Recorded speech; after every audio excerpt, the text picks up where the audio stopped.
Today with Adnan and Nick, a quickie on the Fed papers. No fancy words or suits, just knowledge.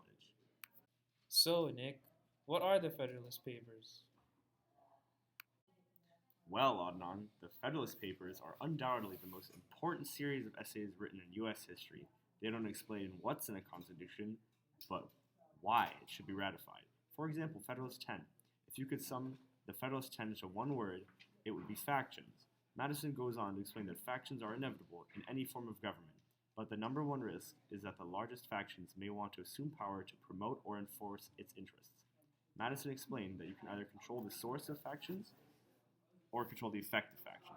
You can never prohibit factions. Madison warned against the dangers of the mob. He suggested to form a republic to control these dangers. There were three main points he made. Number one, control corruption. Number two, the larger the faction, the harder it is to unify the faction. And number three, without a large republic, there is tyranny of the majority and not much national unity.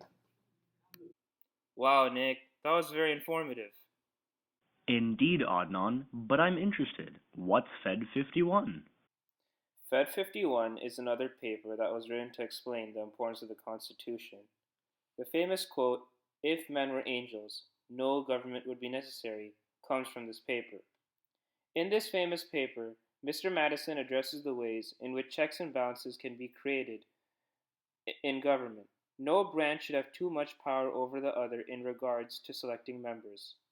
However, citizens should not directly elect judges because they may not be aware of the necessary qualifications a judge should possess. That is why it was concluded that judges should be free of political pressure. Thus, a life sentence was created. It was also extremely important to protect individuals from tyranny while maintaining their rights. Excellent work, Adnan.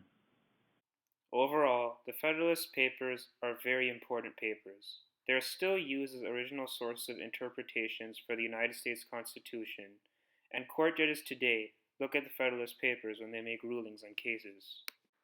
This has been Nick and Adnan with a quickie in government history.